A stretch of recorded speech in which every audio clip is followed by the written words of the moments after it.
Hi guys, happy Thursday. Dodie Tuche here from Lee and Wild Designs. And for some of y'all who don't know me, my name is Dodie. I'm a makeup artist, esthetician, and a furniture painter. Sometimes I like to say furniture artist because I like to do things that are a little bit different. Although I do a lot of custom work. So I wanted to come on here and just kind of discuss a few things. Number one, I like to come on here and go over things I'm working on and tips that might help you, things that I go through that might help you make your life easier if you do this as a hobby or if you do this as a business. Maybe you want to learn more. So please feel free to send me a message. You can find me on Facebook at Lee and Wild Designs or Dodie Tuche. And you can definitely send me a message there or on here on YouTube. So I am going to talk about a little bit about tips that I'm working on with detailed pieces. If you're doing some antiquing with etching or with waxing, and also give you information about the difference with chalk paint and what chalk paint looks like whenever you sand it. And so yes, let's get started. So this piece right here is a custom piece. This is the second piece I've done for her. So this is going to go in the same room that her other piece is going in. So we decided and we came to an agreement on what she wanted to use. Hey Sarah. And so this is the color she used that we discussed, and what she decided to do. I wanted it to be almost like a mirror image of the other piece to go together in the space she was providing. So this right here is a really old piece. The wood is old, and so I had to treat it as such. It's probably 100 years old if I can guess right. So I had to make sure I took care of this thing. She wanted to keep it in her family, so I had to treat it as mine, and I wanted to make sure this piece was gonna last her for a long time in her space. So this, as you can see, I just put the doors on just for a minute. I took them off. So what I did was I cleaned it. I used a scrub pad to clean it. And then after I wiped it off, made sure I got all the residue off with the cleanser that I used. And so I primed it twice. I used a Wise Owl gray primer. I really like that primer. So after I do that, I usually like to sand in between my prime coats. You don't have to. That is just something I do. That I've learned over the years, that I like to, sand, prime, sand, paint, seal, because it adheres to the piece and it holds onto the piece and it lasts a little longer. So that's just my opinion, and it makes it a lot smoother. I like a really smooth finish. No matter how I'm making the piece look, I still want it to look like it's part of the piece. It belongs with the piece. So I sand in between coats. So I wish I would have a picture. Hopefully that I'll be able to do more on-hand videos in the future. But it was a gray primer, and the reason I like to use gray primer with this color is I can see the actual color when I'm painting it. So after I painted my 2 coats and sanded in between my primer, I decided to paint the actual paint color on the piece, and then I painted my second coat. Now I do want to tell you the reason I wanted to come on here and explain to you. As you can see, this piece right here, okay, this piece right here has a lip that you can barely see. You can kind of see in the corners. Very hard to get to. I did use a roller, but I also wanted to show you another brush that I never thought would come in handy, but actually does. So Wise Owl has these brushes, these artist brushes. You good? These artist brushes that has an angle on them. Okay, so I decided, one day I thought, well, maybe I might need it because sometimes I have a hard time going in these cracks and crevices. And sure enough, I finally used it, like right after I got it on this piece right here, that I was able to get in the creases. And not just that, but how it comes and meets sometimes when you're brushing, you can't get it good. So this is a really, really good brush with that. And also another tip on doing detail painting without getting buildup is using a brush like this in the crease from having buildup. So I painted it and then I went back in the creases and used this. You can also use a roller when you paint in the flat parts and go back in the creases and use a brush like this. I mean, I used this brush and the angle brush because I had to get in this area anyway. Or you can use this brush right here. I got this brush at Roosters in Lafayette, where I have some of my furniture.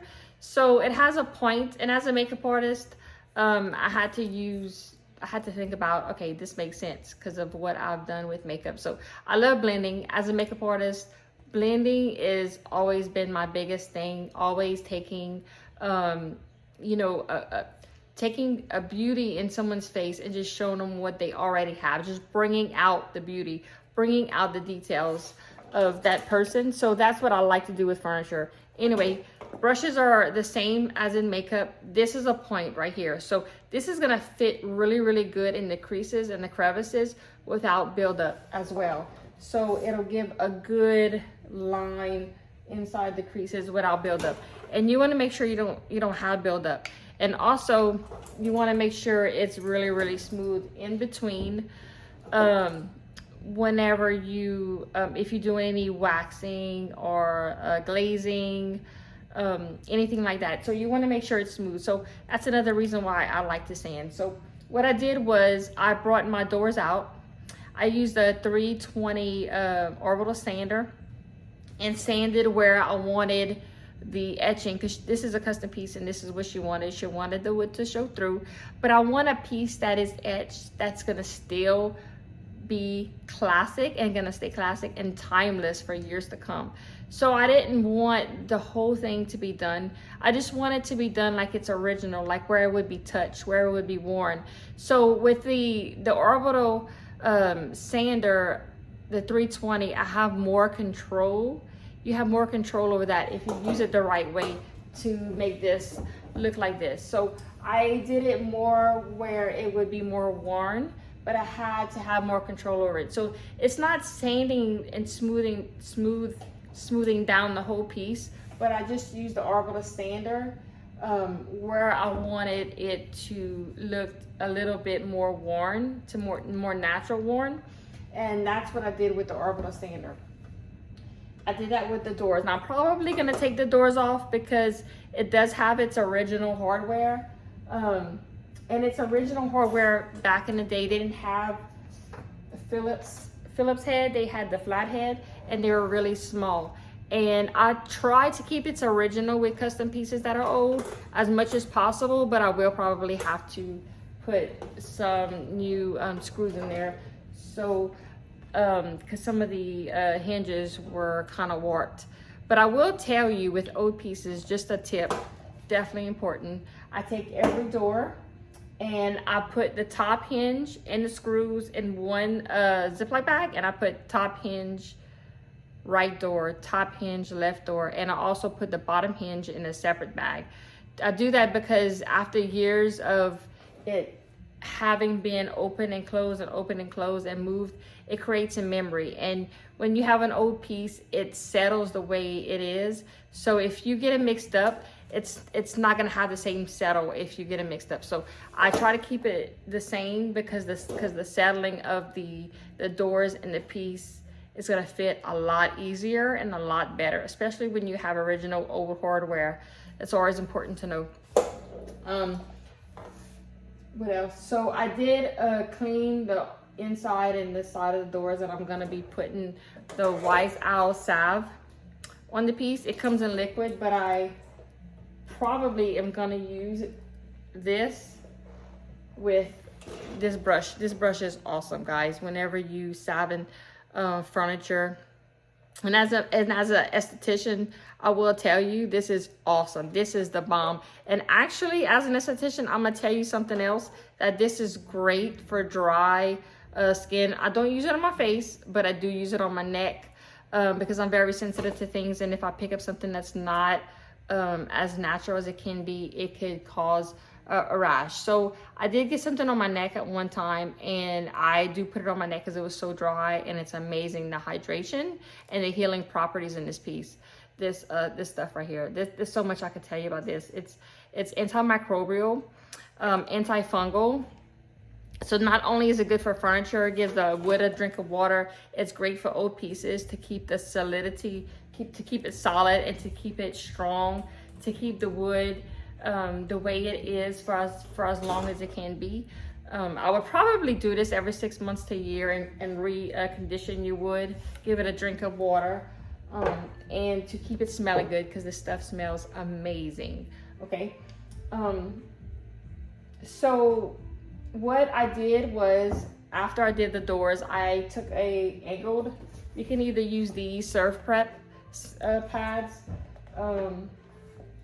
or you can use, and as you can see, it's really old. I've used this so much.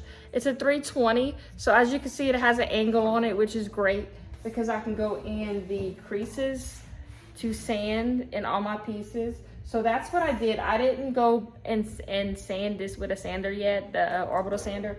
I used the angled sponge sander to sand the whole piece, sand in all the details, all the little details at the bottom. Let me see if I can show you. All these little details in the bottom, I use this. So what I'm gonna do is, right before I paint again, right before I seal, before I do my sealer, I'm gonna take it outside. I'm gonna take the orbital sander. I'm not gonna put it on the flat pieces, okay? So these flat pieces right here, I've already sanded, it's really smooth. I've already sanded with this. So I'm not gonna take the orbital sander to that, because then it's not gonna look original, like an old original piece should be. So I'm just gonna take it in the high points where people touch it the most, where it might be worn the most. This is gonna be, I have to do another coat of clear coat sealer, and I'm gonna I'm gonna dry brush this with Wise Owl gilding paint, and also dry brush it with this color that I'm using as well, and it'll tie in real good because that's what I did with her last piece. So I'm going to take the orbital sander because I have full control. Make sure you have control of it, because you want to, even though you want to take some of the paint off, you want to make sure you do it in the right spots where it would look more natural.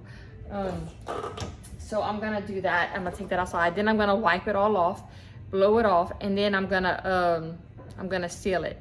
After I seal it, then I'm gonna go back and do some shading with the waxing.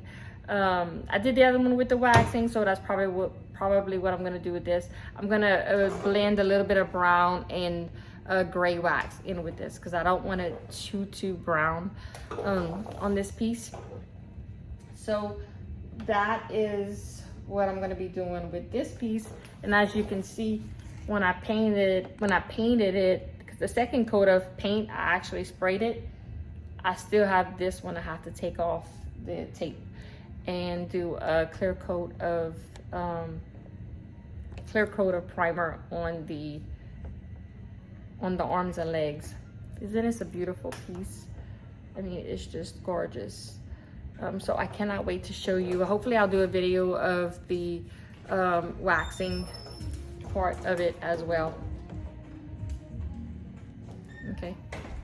Thank y'all so much for watching. I will be doing a video on this piece right here, showing y'all how to, or what to expect whenever y'all painting with a chalk paint, and it might be to medium to dark chalk paint color, and what it looks like whenever you sand it, and what it will look like when you seal it. Okay, thank you so much for watching. Y'all have a great day. Bye.